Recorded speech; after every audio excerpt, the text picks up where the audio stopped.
नमस्कार दोस्तों। एक समय की बात है, दो भाई बहन थे। दोनों का विवाह हो चुका था और दोनों के दो दो बेटे थे। बहन विधवा हो चुकी थी और अपने भाई के घर में रहती थी। इस बात से उसकी भाभी बहुत नाराज रहती थी। ऐसे ही पितृ पक्ष आया तो वह बोला, मैं पितरों के तर्पण और पिंडदान के लिए गंगा जी जा रहा हूँ। ऐसा कहकर उसका भाई गंगा जी को चला गया। भाई के जाने के बाद भाभी ने बाहर खेत में ननंद और उसके बच्चों के लिए एक झोपड़ी डलवा दी। अपने बच्चों के साथ वो झोपड़ी में रहने लगी। सुबह शाम भाई के घर जाकर घर का सारा काम कर आती थी।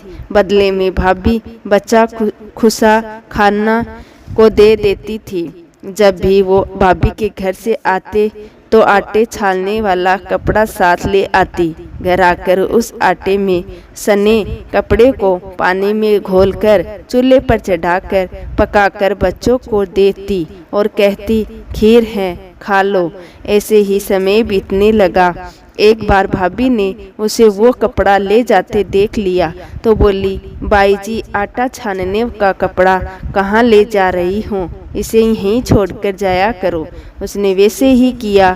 उस दिन भाभी ने उसे बच्चा खुशा भोजन भी नहीं दिया और बोली, कल तुम्हारी माँ का श्राद्ध है, बिना बुलाए तो आना मत। हाँ, आंगन में लगाए ये पीपल का पेड़ अगर अपनी जगह से हिले तो आ जाना। यह सुनकर वो बहुत दुखी हुई और रोती रोती अपनी घर चली गई। घर पहुंची तो बच्चे बोले, माँ भूख लगी है, कुछ खाने को दो।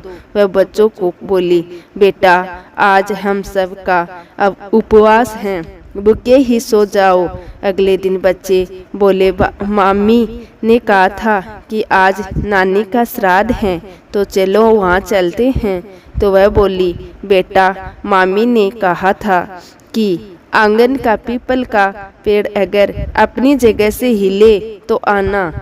तुम बताओ, पेड़ हिलता है, पत्ते हिलते हैं, टहनियाँ हिलती हैं, कभी पेड़ को हिलते देखा है? और उसने बच्चों को समझाया कि बिना बुलाए नहीं जाना चाहिए। शाम हुई तो उसके भतीजे आए और बोले, बुआ, माँ ने भोजन भेजा है। उसने देखा भोजन के नाम पर 2 सूखी रोटियां, वहाँ पर थोड़े से सूखे चावल रखे थे। यह देखकर उसे बहुत क्रोध आया और अपने बच्चों से बोली, इसे झोपड़ी के ऊपर फेंक दो। और वो भूखे ही सो गए। सारी रात गंगा माँ को याद करती रही और बोली, हे माँ गंगा, मेरे भाई की रक्षा करना, वो हमारी रक्षा करेगा। अगले दिन भाभी आई और बोली, बाई जी, कल तुम्हारे पिता का श्राद्ध है और बिना बुलाए आना मत, लेकिन आंगन का पीपल का पेड़ हिले तो आ जाना।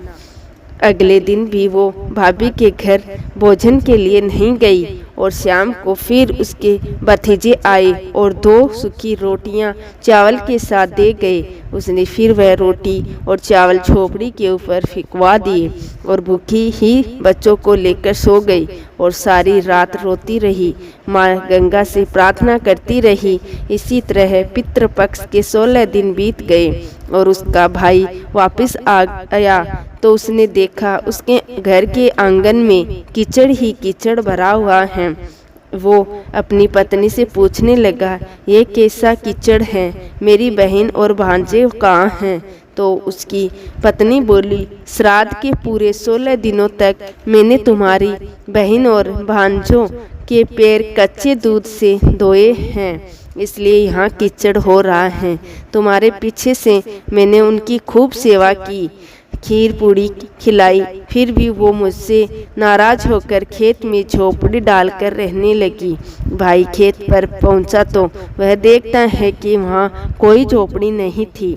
वहाँ एक आलीशान महल बना हुआ था जिसके आंगन में उसके भतीजे खेल रहे थे। उसने जाकर अपनी बहन से कहा कि बहन, ये सब क्या है?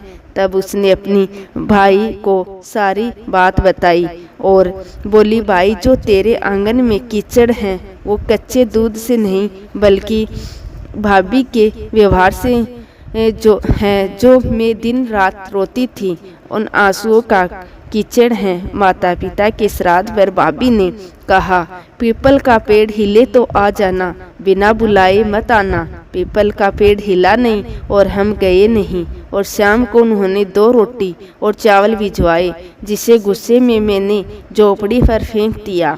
माता पिता के आशीर्वाद तेरे साथ और गंगा मैया की कृपा से ये सूखी रोटियां सोने में और चावल हीरे मोतियों में बदल गए, जिसके प्रभाव से ये सब हुआ है। भाई ने अपनी बहन से अपनी पत्नी की गलती की माफ़ी मांगी और घर चलने को कहा। तब बहन बोली, भाई गंगा मैया ने तेरी रक्षा करी, तुम हमारी रक्षा करेगा, लेकिन अब यहीं रहेंगे। यह सब सुनकर भाई ने अपने माता पिता को याद किया और बोला, मेरे पितरों, जैसे मेरी बहन और भांजों की रक्षा करी, उनके दुख काटे, वैसे ही सबके काटना, सबकी रक्षा करना, और इस कहानी को कहते, सुनते और हुंकार भरते सब पर कृपा करना। तो दोस्तों, कैसी लगी आज की हमारी कहानी?